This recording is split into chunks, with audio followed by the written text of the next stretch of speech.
Welcome back to the Fly Culture Podcast, your weekly look inside the world of fly fishing presented by Pete Tigers. If you're enjoying listening, please consider subscribing. Stephen Murgatroyd is a regular contributor to Fly Culture and long-time fly angler.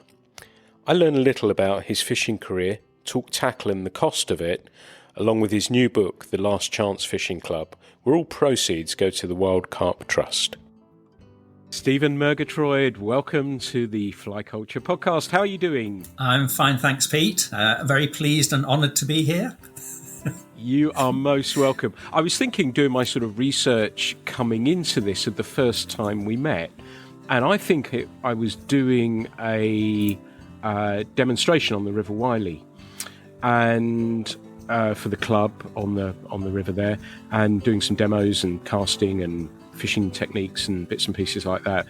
And then I got talking with you, and I noticed, as I do these things, that you had a rather nice tackle collection as well. I remembered one of those rods was a Scott rod, and it got me thinking, being a connoisseur as you are, why you think, because my guess is if you've got a Scott rod that you probably own a Winston rod and you probably own a Thomas & Thomas rod, that these are in North America particularly much revered brands that have never really caught on in quite the way as some others have in the UK. Have you any thoughts why that might be the case? I think one of the big problems is cost.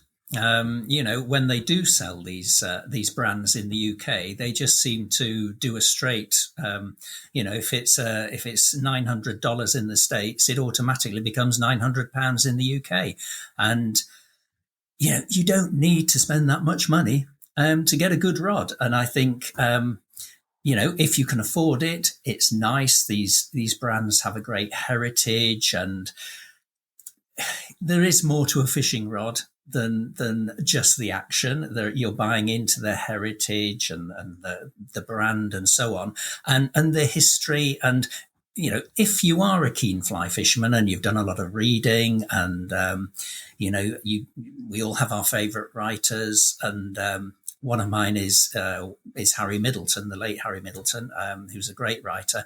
And for a long time, he fished with Winston rods. And of course, that was part of the appeal for me. And I thought, I've got to have a Winston rod. The reality is, when you get these things, yes, it's very nice to have. You get pride of ownership. But does it catch more fish? No. But it gives you pleasure. And I think the problem they've never really caught on is, I think they've probably never had much heavy promotion in the UK, to be honest. They probably do very nicely out in the States and maybe see the UK as a relatively small market. I don't know, but they are nice rods. But there's lots of homegrown rods that you can get for half the price, even a quarter of the price. And in many ways, they're just as good. Just as good. I've got some Grays rods, which are fantastic rods, really good fishing rods. And if somebody asks me what should they buy, they're starting out, I would say if you can afford a Grays, go for it. They make great fishing rods. And, I've been lucky enough to be able to put a collection of rods together over the years. I have been fishing a long time, and it's only in recent years that I've been able to acquire these things. For many years I fished with everyday tackle and enjoyed it just as much. But it's easy to become sucked into tackle collecting, and it's a very expensive hobby. And it's not just rods; it's reels and all sorts of things. We might move on to reels in a second, because that's an interesting subject, and I know you know those well. And I was going to say to you as well that I was on the river yesterday and I saw somebody wearing a Thomas & Thomas cap as well, and I said, "Oh, they're fine rods." And I've owned them. I've never owned a Winston rod. There's no particular reason other than I always felt that the rod would be too deep loading for me. I know latterly they brought a stiffer rod out. I can't remember what it was called now, but one of those. But I've always looked away probably from the mainstream for something a little bit different. And I guess Loomis has been about as close as we can get as another one to knock up with the big names over here. But like you say, the Streamflex is a fabulous, fabulous rod. And I think certainly from a river perspective, from Gray's I think it was a game changer in that Howard Croston being at the front of river fishing, competition fishing, was very quickly onto longer, lighter rods.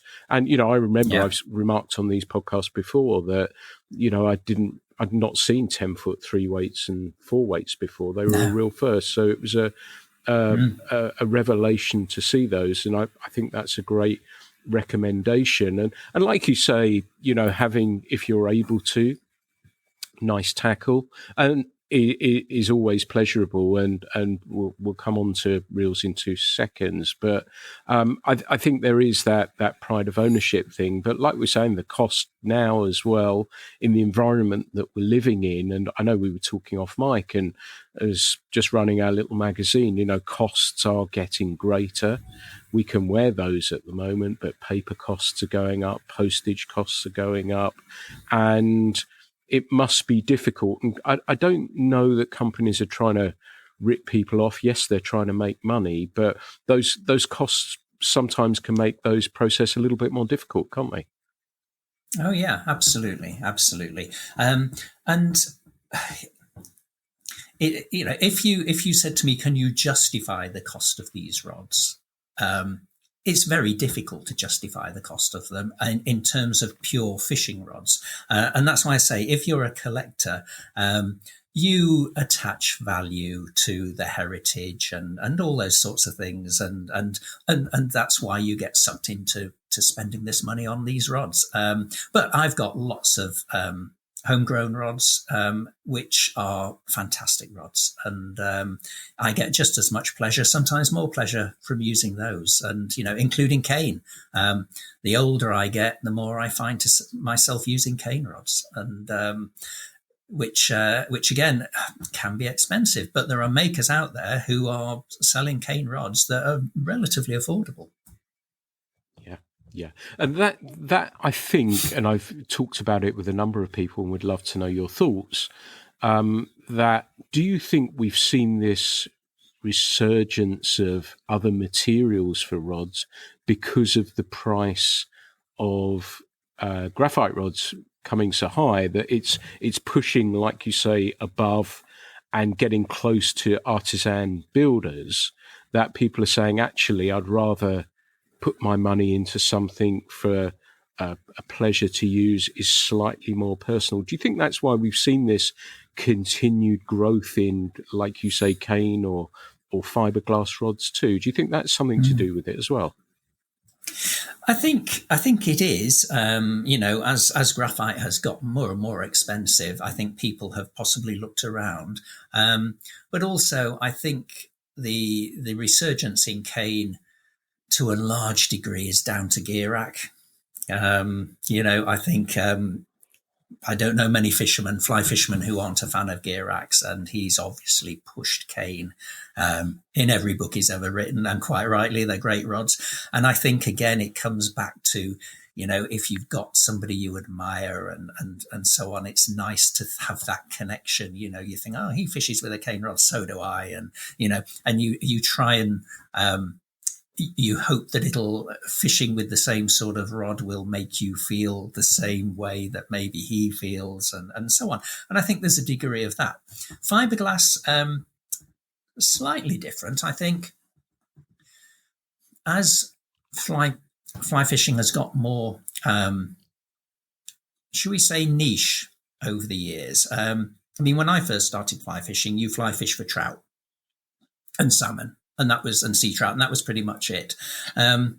Obviously, the market has grown, and now people fish for all sorts of things, coarse fish, sea fish, and so on. And I think, along with that growth and that diversification, people have looked at other materials. And glass, when I was a kid, I've got a fiberglass rod from when I was a kid, which actually isn't a bad one. It was a Hardy Jet, which my parents bought me in the late 60s. And actually, it's a very nice rod. But I did have some other rods, fiberglass, some of them solid fiberglass, Milbro, etc., and they were a nightmare.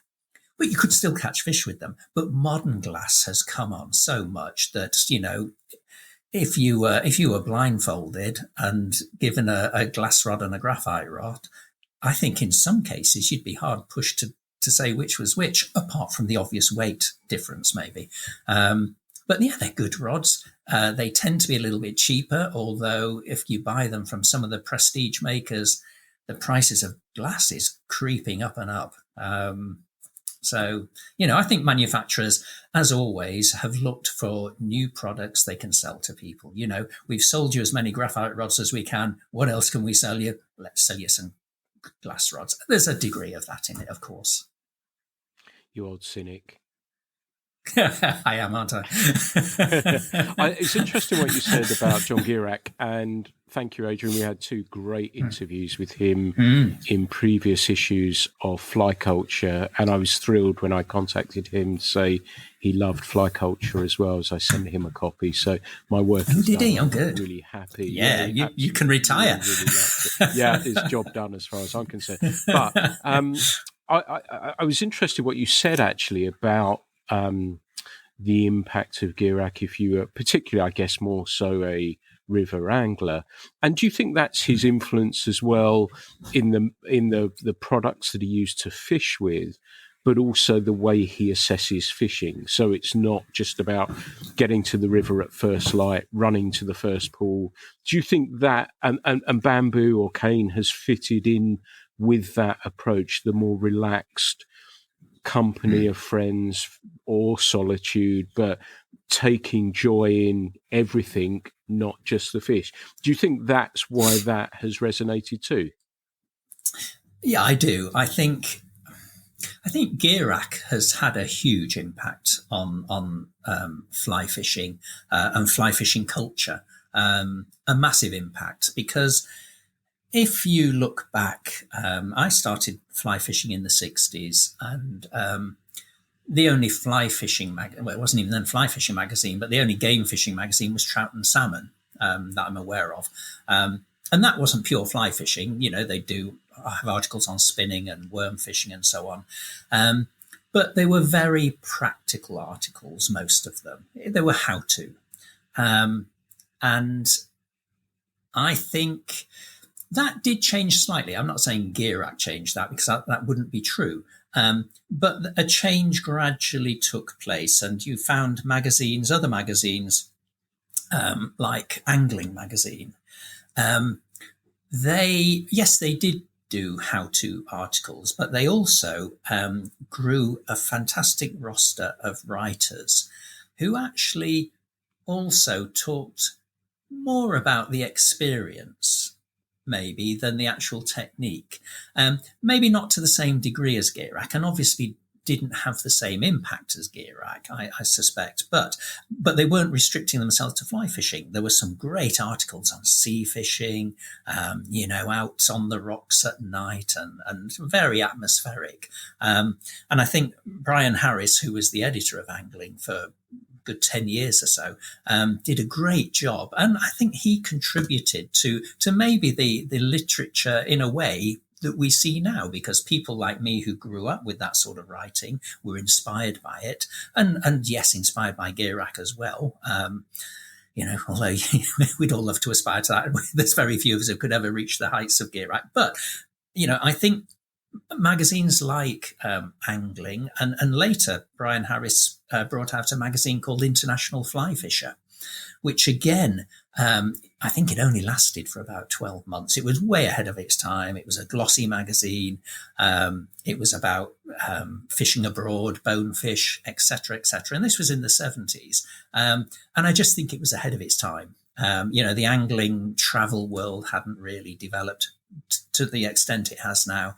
And it's a shame it didn't last. But those magazines started the trend to more a trend to writing more about atmosphere and friendship. And actually, the fishing was the catalyst for it, but the actual fishing itself began to almost take a back seat in many of those stories. It became stories of friendship and experience and emotion, and all those sorts of things. And I think that's something that fly culture has carried on.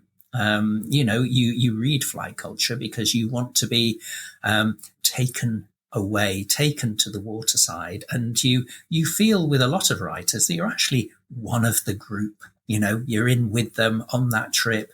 And it doesn't matter if they're using a cane rod or a carbon rod or tying on a size 32 midge or whatever. That's irrelevant, really. It's the experience. And I think that's what fly culture does really well. But yeah, all these things have conspired to get us to where we are now.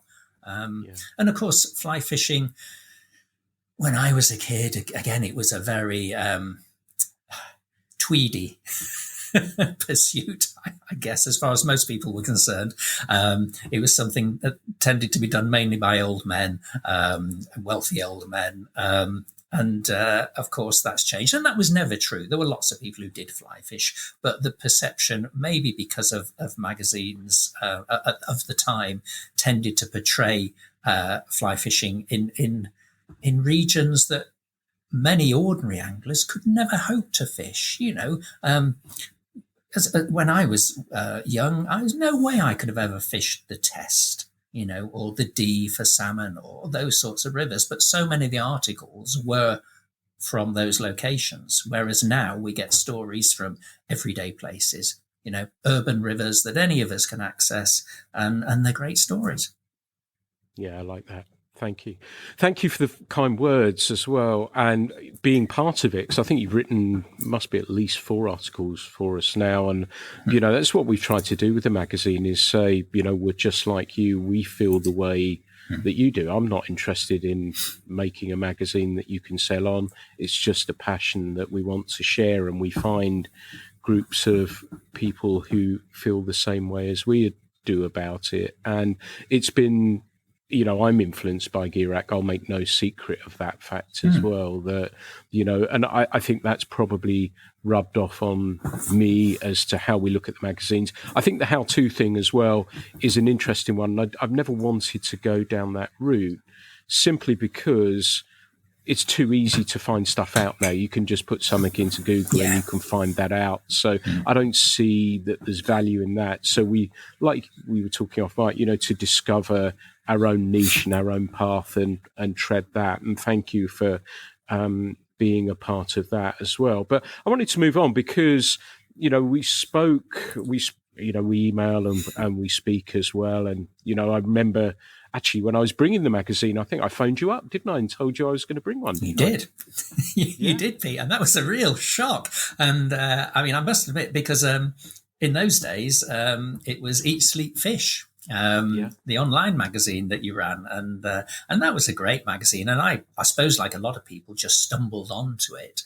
And what was great is that you were reading articles by new writers, and it was fresh. Because of that, it was fresh. It wasn't the same old people writing, the same old article. I was really pleased when you published a couple of my pieces on it, and then to get a phone call from you saying, "Oh, I'm thinking of doing a magazine." My initial response was, "Oh, you're thinking of doing a sort of a best of Eat, Sleep, Fish one-off magazine?" That's the obvious thing. And when you told me what your plans were, I thought, "Wow, that's brave." Or stupid. That's probably or stupid, yeah. But thank you, like I say, for being part of that. And it just reminded me, actually, because I spoke to you, and COVID, as probably everyone who's listening to this knows someone touched by COVID. But I'd heard that you'd had it, and you had a really nasty case of it that took you to hospital. Are you feeling better now? And how was that at the time, and how have you come out of it the other side? It was it was probably just over a year ago now, and it was a strange experience. I was poorly with it. I had none of the symptoms that they tell you to look out for, but I was just really, really ill, and I didn't have the energy to get out of bed. I couldn't even turn on my side to get a glass of water, and I was just really ill. And my wife rang the ambulance, and off they took me. I was lucky; I wasn't in I was in hospital for about 3 days, I think, and the hospital were fantastic, I have to say. They were like a well-oiled machine, and they took me into A&E, pumped me full of various drugs, put me on oxygen, and within a few hours, I could feel myself getting better. And I was one of the lucky ones because it didn't attack my lungs, strangely. And I think the people who came off worst were the people whose lungs were affected and had real trouble breathing. Even though they put me on oxygen, it was only for a very short time, and they were keen to get me off it. And they gave me a wonder drug called dexamethasone, which apparently is one of the cheapest drugs in the NHS, and it really worked. And so I think I've made a full recovery. But you'd probably have to ask people who know me to verify that. But I feel like I've made a full recovery, and but it wasn't something I'd want to go through again. I never felt I was going to die, but then maybe you don't. I mean, maybe you don't think you're going to die. I don't know, but it did bring it home to me how serious it could be, because in the ward I was in, there were 2 guys who did die, which is frightening. But no, I'm fine now. Thank you. Good. That's fantastic. And coming out that other side, did it make you reassess? Did it make you look at things differently, or have you seen it differently to that you were ill, like you say, and you're out the other side and you're ill and you're fine again? Was there any sort of life affirmation as a result of it? I wouldn't say there was particularly, because I never thought I was going to die. I always thought I was going to get better. So I just thought, I'm ill, I'll get better. And maybe that's my optimistic side coming out. But I can remember speaking to the consultant one day when he came round, and he said, he said, what do you do for a living? And I discussed that with him, and he said, do you have any hobbies? And I said, I love fishing. And he said, what sort? And I said, well, I really like going up into the mountains and fishing the Welsh Llynns up there. And he said, as soon as you get out here, go and do it. He said, it's the best medicine you could have. So that's my excuse now. I try and go fishing twice as much as I used to. Fantastic. And we often say that fishing is good for us, but that's from a professional as well. So that's great to hear. So does that mean your trout season has got underway now? Well, the trout season here starts on the 3rd of March, which is quite early. And I have to say, I haven't been out yet. I'm going out this week for the first time. Haven't been out mainly because of work issues, and my wife's had a few health issues. So hopefully Wednesday I will be out. I'm lucky that I've got the River Ceiriog at the bottom of the garden, so I don't have far to go. I can go out for 10 minutes and actually fish and be back home. But so whether I'll be going on the Ceiriog, I don't know. It may be a little early for that river. It's still quite, I know the weather today is quite warm and sunny, but it's still been quite chilly. And there haven't been many signs of life. And I find rivers like the Ceiriog, you're probably better waiting until certainly the first couple of weeks in April, when they start to come to life and you stand a better chance. But this time last year, I was up in Snowdonia, and the fish were biting, and it was great. And it's you never know, do you? You can go out thinking it's going to be rubbish and you have a great day, and you can go out thinking it's going to be a great day and it's rubbish, and that's part of the charm of fishing.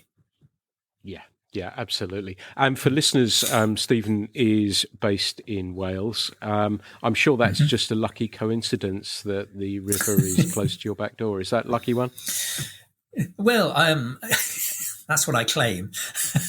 But it's actually, no, I mean, yes, it is a lucky coincidence. I mean, it was nice to find a property when we bought this property. It was nice from my point of view to have a river at the bottom of the garden. I'm not sure the insurers think the same way, but it's touch wood, we've never had a problem.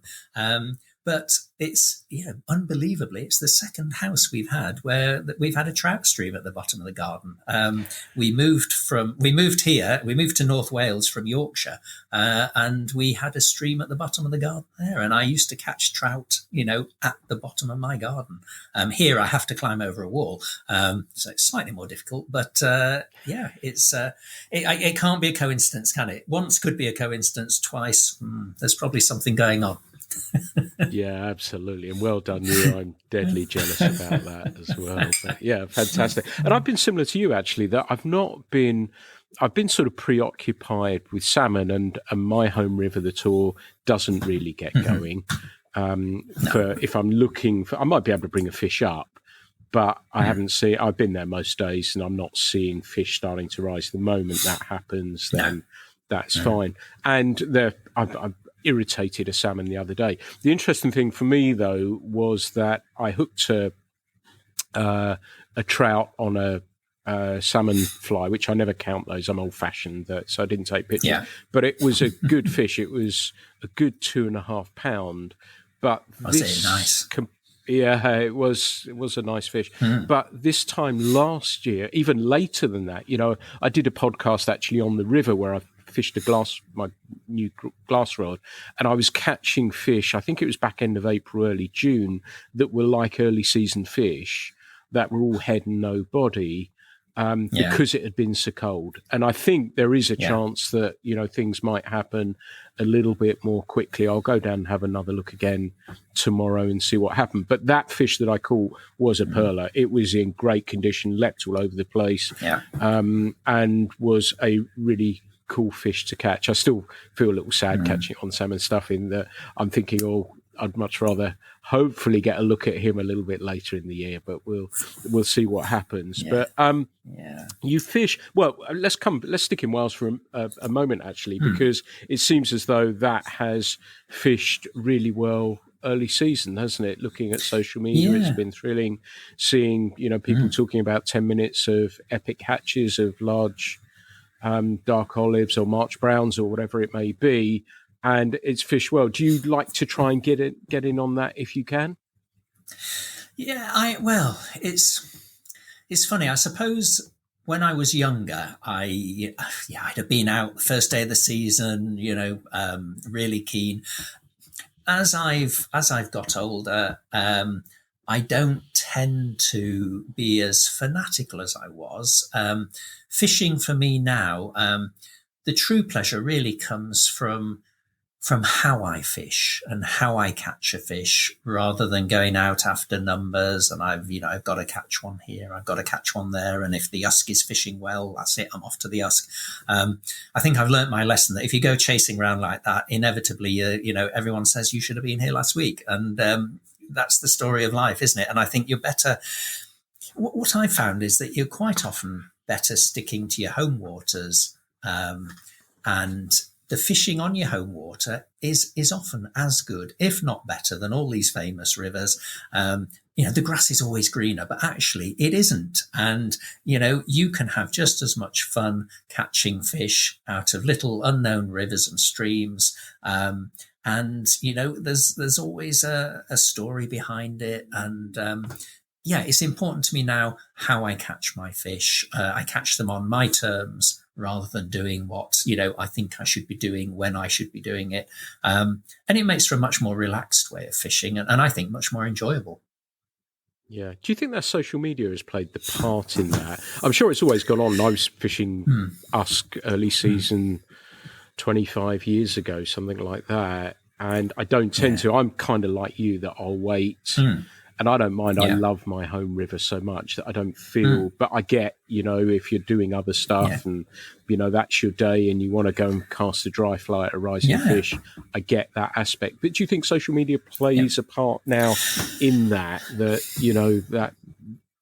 how we look at those sort of rivers and where, like you say, running off to fish here, there or other, and forgetting what's right on your doorstep. Yeah, I think there is a degree of that. I think social media can be really depressing because you see all these people holding huge fish, and you think, where am I going wrong? But of course, real life isn't like that, and I think you've got to recognise that. If you want to go off and chase these fish, that's great. You'll spend a lot of time running around, not catching fish, and as you say. At the end of the day, if you just fish the way you enjoy it, you will come across big fish. You will catch them as a matter of course. You don't have to go chasing them. You'll cast your fly out. A fish will take it. You lift into the fish, and you suddenly realise it's a 3.5 pounder. And that's great. I love that. Yeah, really cool, really cool. The exception to that, I think, is our good friend Paul Proctor, who is just. Oh, don't even mention Paul Proctor. He's just absolutely. He's been on here obviously a number of times, and he takes. He's sickening, isn't he? Yeah, he's just class in a glass, absolutely. So yeah, I think you've got a caveat to that. Yeah, you've got to realise your limitations, I think, Pete, and there aren't many Paul Proctors around, and wouldn't it be great? But I don't even try to go there. No, he's a great man. So what else? What else do you like to catch? Then we're going to come on. We'll use carp as a side.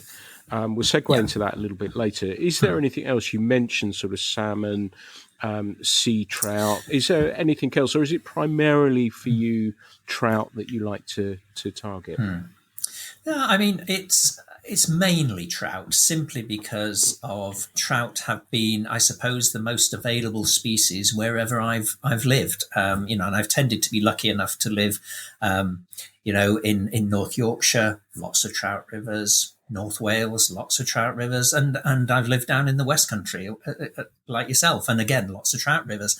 Had I lived in the southeast or somewhere else, then I guess it may have been a different species, and maybe I would have chased coarse fish more or sea fish.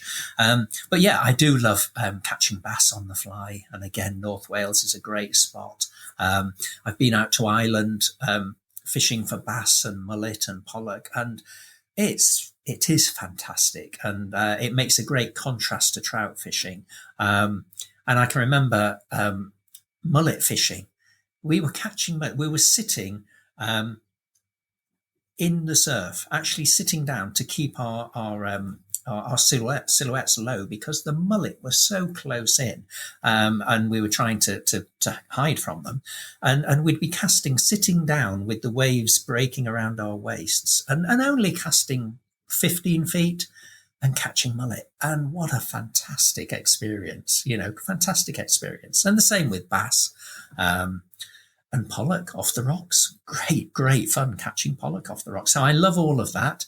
I fly fish for pike and perch and so on. But again, I suppose I'm a little bit lazy and a little bit spoiled because I've got so much great trout fishing. It tends to be trout. And, it's, I'm guilty, I suppose, of maybe not making the effort I should. But I'm content with my fishing, and I suppose that's a good thing. I like that. Me too. I'm absolutely with you. You are, like you're saying, a well-travelled angler. Is there, and we've talked and circled on home water, but is there somewhere that is really special to you that you fished and thought, yeah, this is pretty good? Do you have a favourite, a special place that you fish that you may have only fished once or you've continued to go back to because it is so special to you?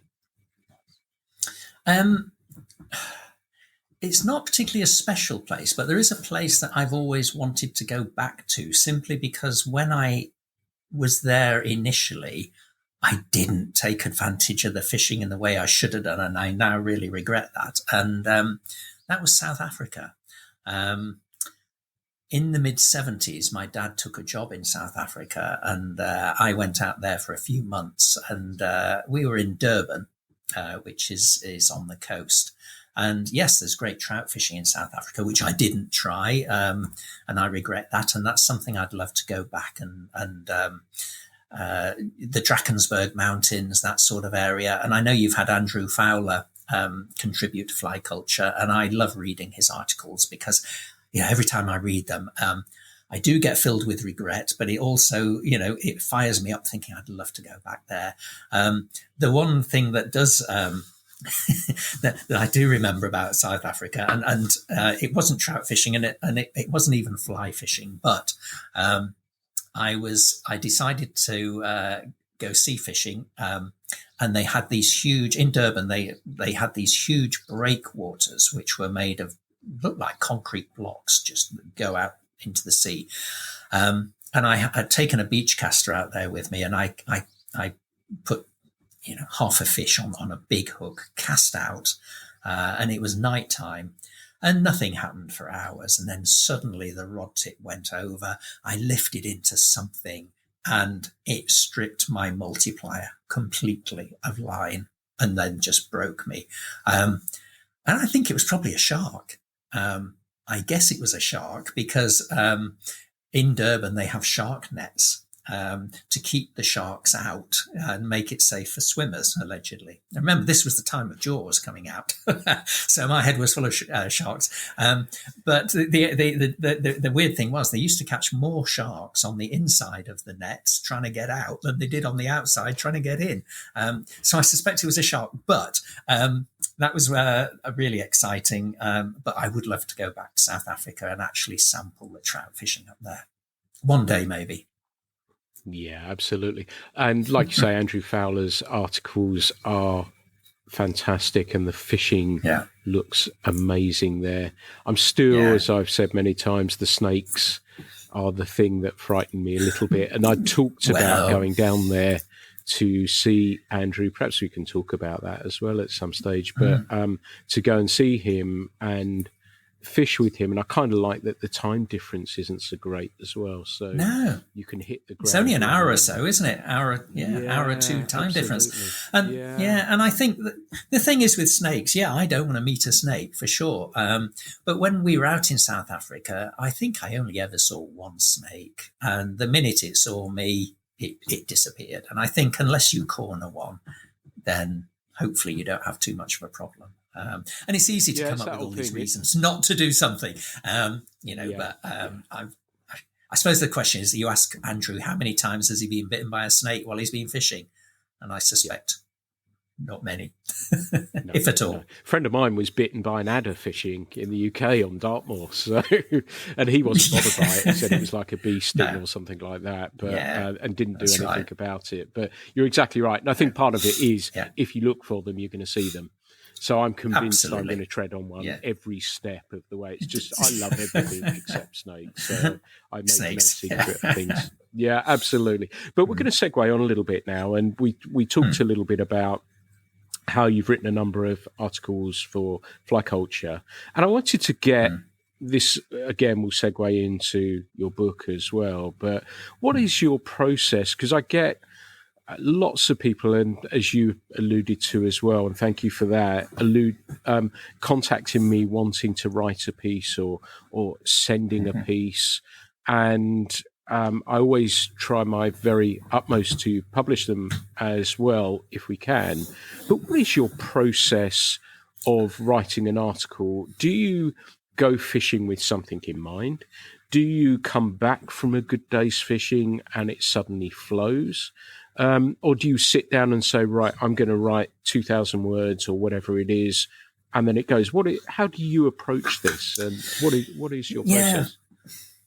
That's a really good question. And I think it depends on the type of writing. Over the years, I mean, I try and write different pieces. I try and bring a variety into my writing, or have done over the years. And I've written in the past for Fly Fishing and Fly Tying magazine, and I've done interview type articles. Now, obviously, if you're doing an interview, of course, there's a lot of pre-planning, and you know who you're going to talk to, and setting up the meeting, etc., and that's very much planned.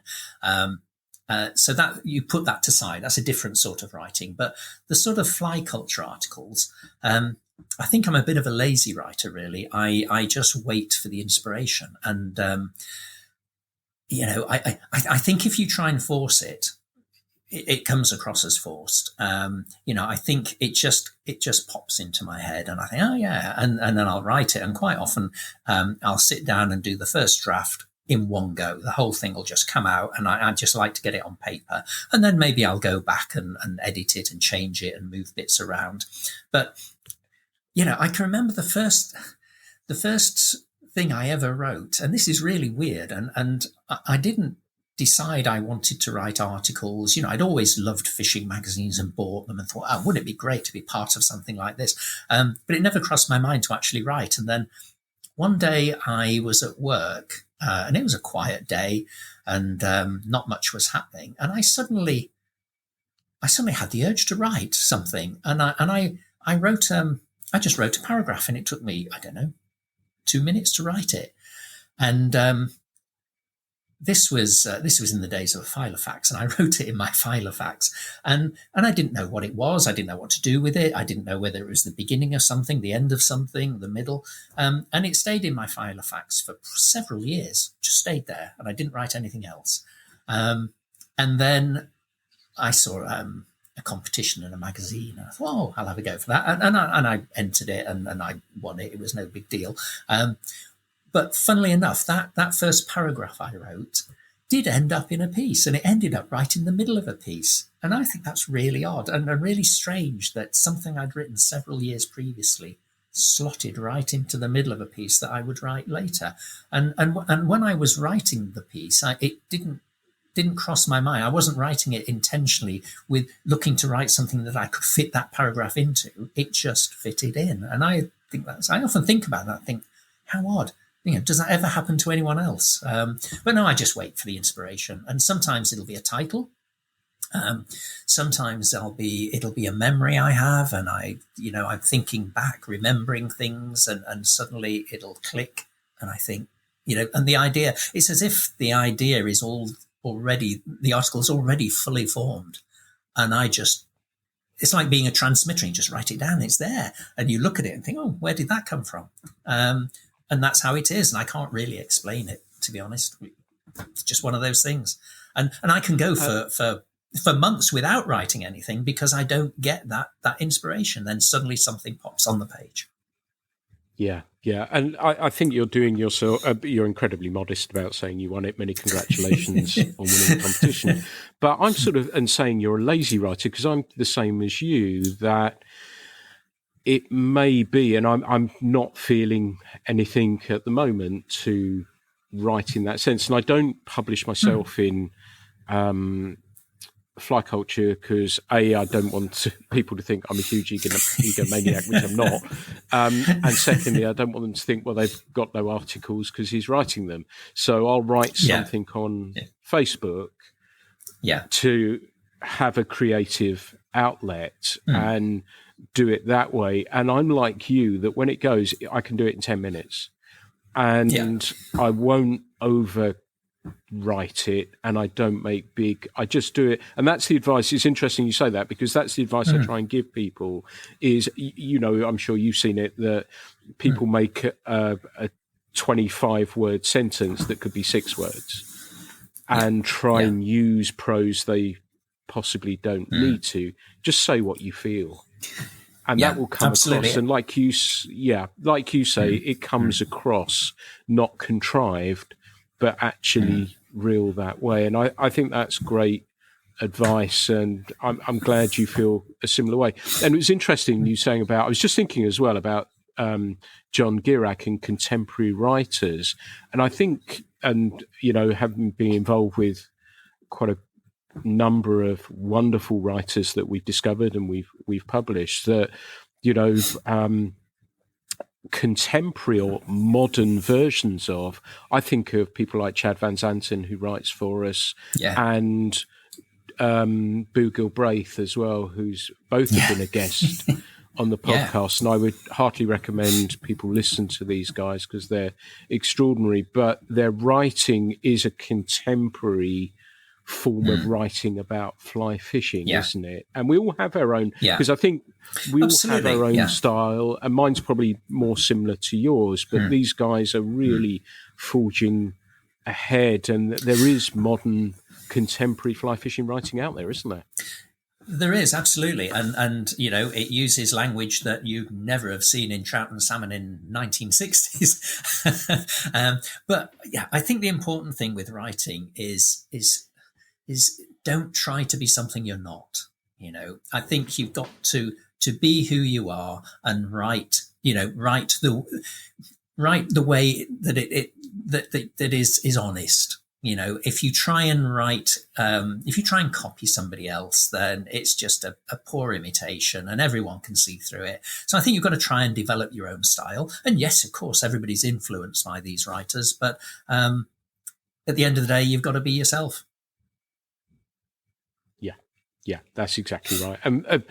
There's so many more writers coming to my head. Gareth Lewis, Matt Easton we've had, and Paul, everyone, and there's been so many. So apologies if I haven't mentioned you. Everyone that we've published, I'm a fan of myself. That's how that process works. I read it and think, yeah, would our readers like that? And so everyone I've published in fly culture, I'm a fan of your writing. But those two particularly just sprung into my head. But talking of writers, talking of books, you've gone on the publishing route and have written The Last Chance Fishing Club and Other Stories. Can you tell me a little bit about that? Can you tell me how that came about? Can you tell me what you're doing with it and where the proceeds are going? Because I think it's a wonderful story that I want to share with our listeners. The Last Chance Fishing Club is it's a collection of a lot of what I've written over the last 20 years. And when you write for magazines and a variety of magazines, you end up with stuff all over the place. And I thought it'd be nice to get it, in one place, so that it's easy to access. So that was part of the reason for doing it. It's just a collection of writing, really.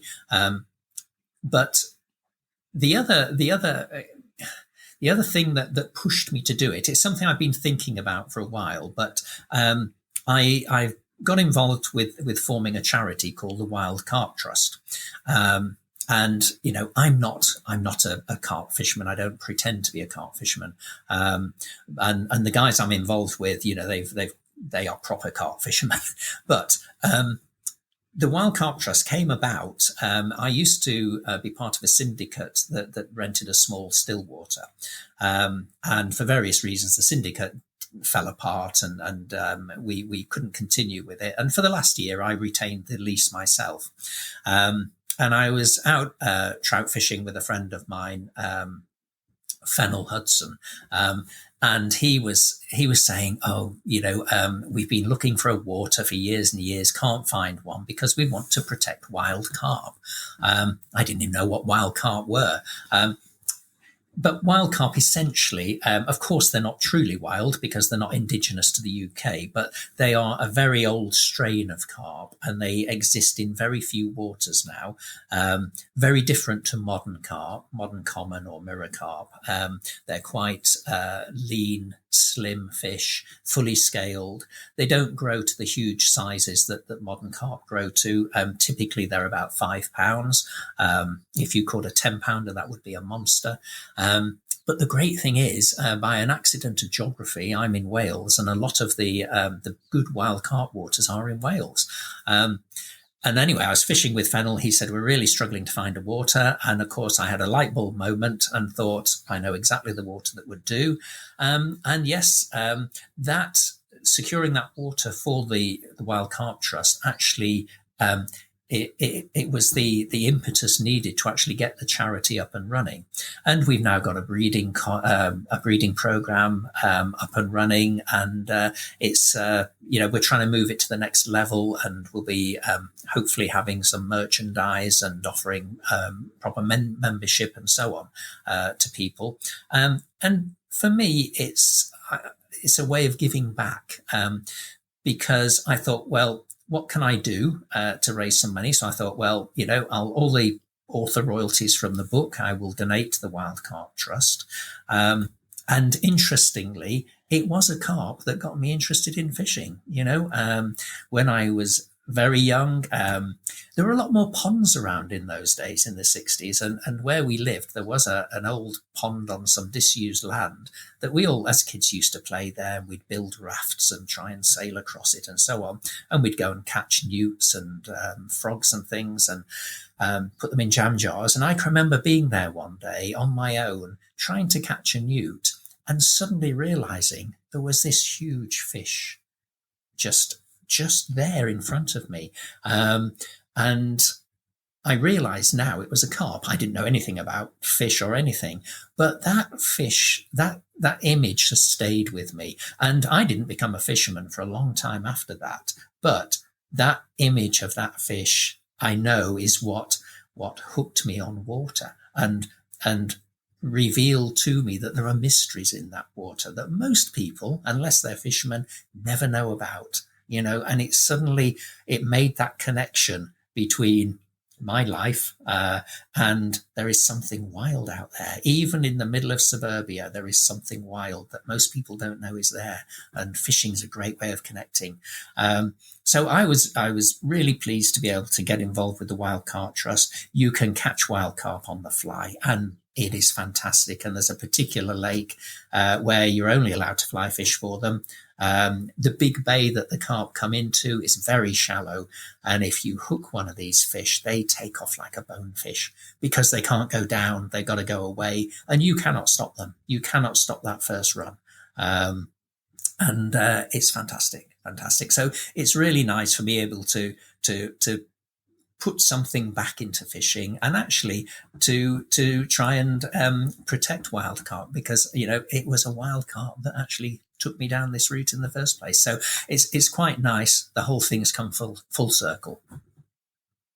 That's a lovely story. And if you have bought the latest copy of Fly Culture, Stephen has written a piece in there about how carp saved him and what they mean to him. You'll not be able to see this, but I can see the artwork that Scott Winstanley did for him that's hanging on the wall behind him. That also appears in the magazine as well. So, Scott, thank you for that. It's beautiful. I was thinking that lake that you're talking about, would that be the one that was on Gone Fishing with Mortimer and Whitehouse? Yeah, exactly. One? Yeah. It's a lake called Llingwyn. Anyone can fish it on a day ticket. Anyone can fish it. And the great thing is, I had a great day there last summer, and it's a trout fishery. It's run as a trout fishery. It's a put and take trout fishery. But the wild carp are in there, allegedly stocked by monks hundreds of years ago.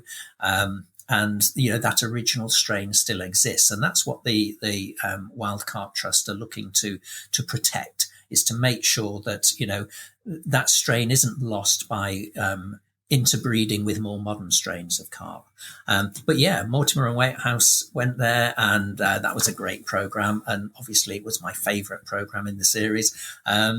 But anyone can go there. And last time I went, there were lots of trout fishermen. I was the only person fishing for carp, and the trout weren't cooperating.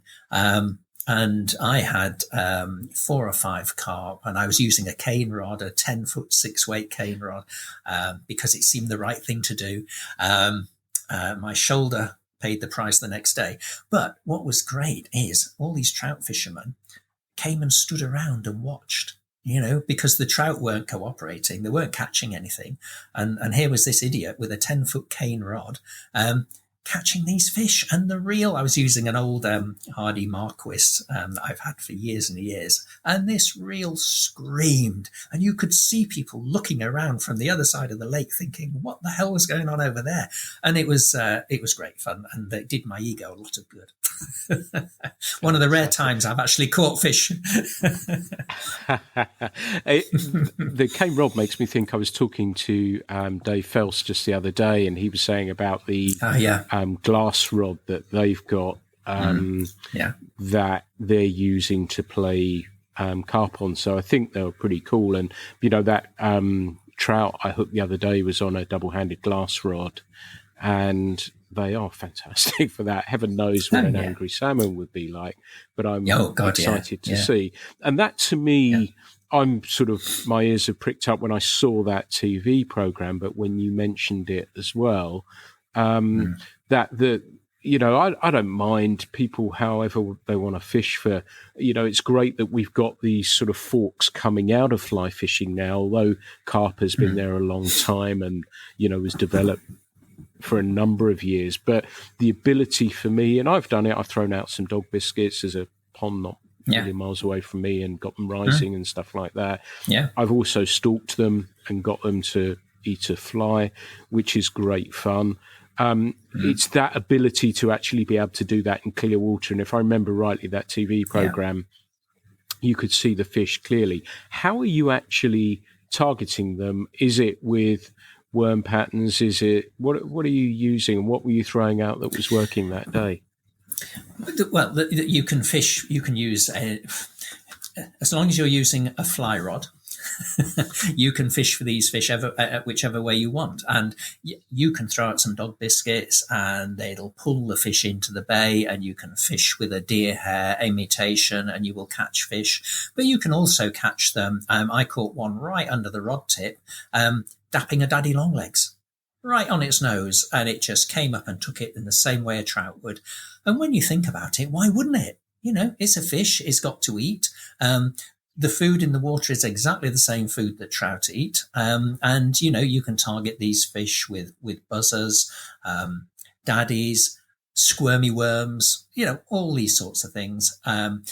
But if the sport's slow, you can catapult out some dog biscuits if you want to and get them to come in, if you want to catch some fish. And I think that's what they were doing on the TV program. And there's nothing wrong with that. People have fished for carp forever by ground baiting and weaning them onto potatoes and boilies and all sorts of things. And that's the traditional way of catching carp. But it is nice to be able to catch them on a natural, on an imitation of a natural fly. It just seems right, if you know what I mean. Nice, like that. I touched on that just then when we were talking about it. Just got me thinking that these forks that we've been seeing in fly fishing during our time, they've always been there, but those forks have gone out a little bit wider. And I think of some of the people who are just targeting coarse fish. I think of Tim James, Tim Pottage, who writes for us, who's just interested in coarse fish on the fly.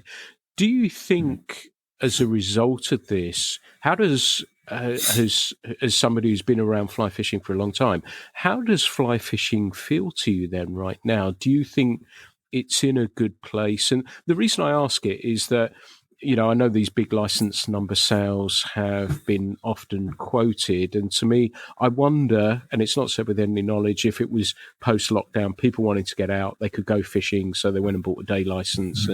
And so whether that has actually, that spike is coming back and people have just done it, it may have brought people back into fishing.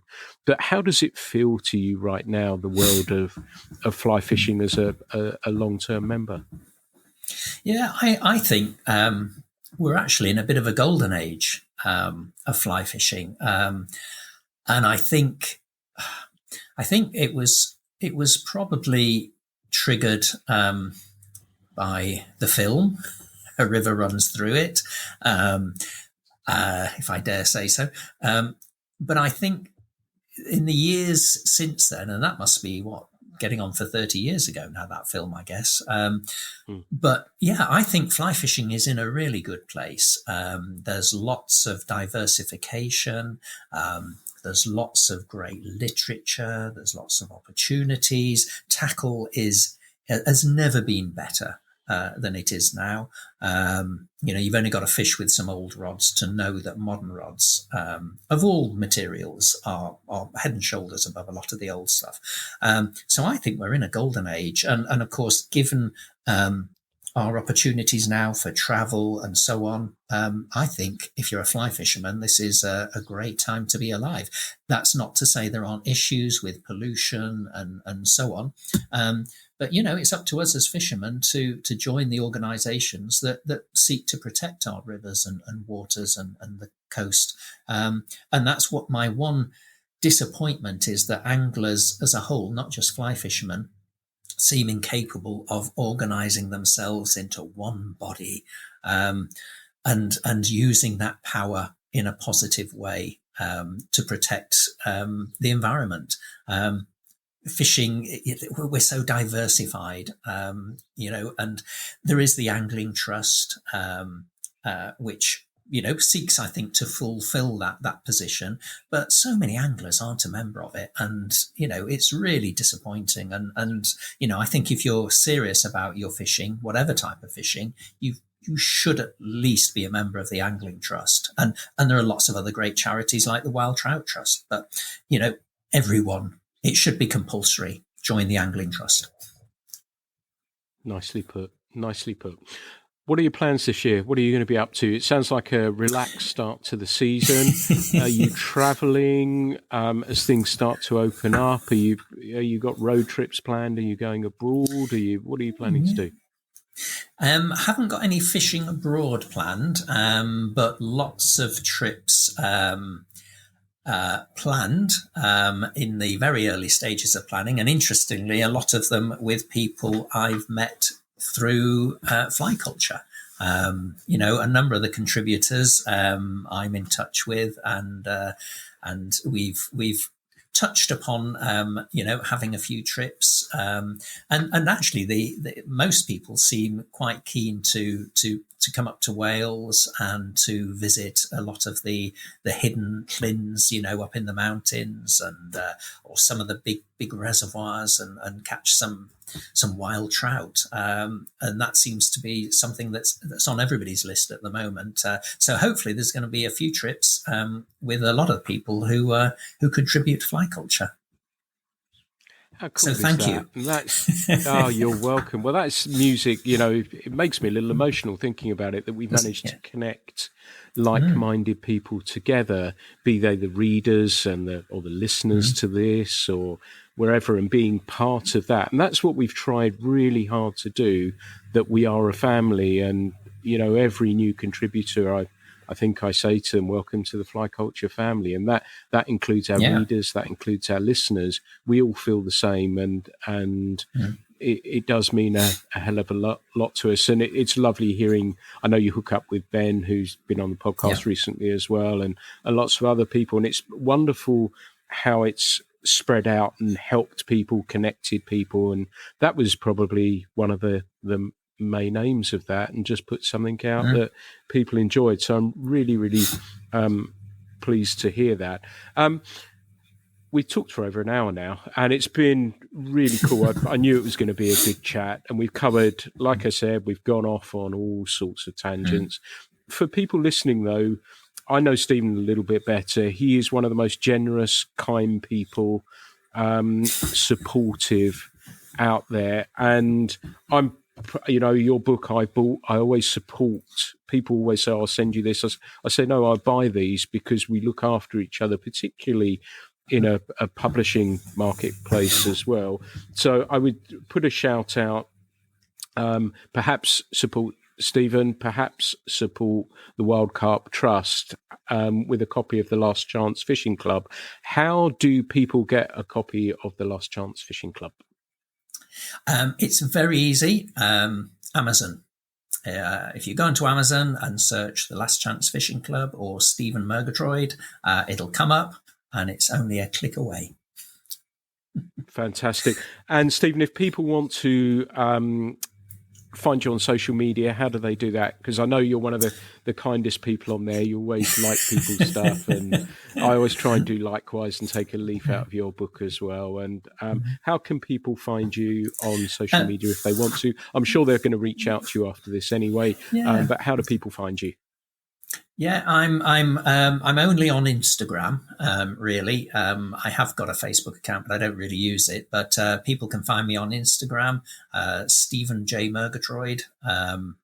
Search, and I will pop up. There aren't that many Murgatroyds around, but there's more than you'd think, actually. Probably more than Tigerses. Actually, probably are, yes. Yeah. We're a rare breed as well. Stephen, it's been... Oh, one thing I need to ask you, actually. Are you coming down? I know you were pre-COVID. You were heading down to be on the tour. Are you heading down this year? Yeah, we're hoping to. We've had a trip booked now for the last 2 or 3 years, which has had to be cancelled because of COVID and everything else. But yeah, we're hoping to come down this year. So I'll let you know. Fantastic. It would be my honour to take you on the river tour for a day's fishing, and it would be great to catch up and see if we can find a nice tour trout for you. That would be great. Thank you. Fantastic. Stephen Murgatroyd, it's been fantastic catching up with you. Thank you so much for being a guest on the Fly Culture podcast today. Thank you. Thanks for asking me. Everyone, this has been another episode of the Fly Culture podcast. I hope you've enjoyed this one as much as me. As ever, there will be plenty more. Thank you, a huge thank you for the support for the latest edition of the magazine. It's going very, very quickly. I think this by the time this is out, it could be sold out or it'll be close to it. Thank you for that. The money from Fly Culture magazine goes back into the magazine. It pays the contributors, the designers, everything else that goes with it. As I said, we feel the same way as you do about fly fishing. So thank you for your support. It's been wonderful to see so many people have been enjoying this latest edition of Fly Culture. So thank you so much for listening and enjoying the Fly Culture podcast. The Fly Culture podcast is brought to you in association with Fly Culture, a quarterly print magazine. For more information, please visit flyculturemag.com. You can also find Fly Culture on Instagram, Facebook, and Twitter.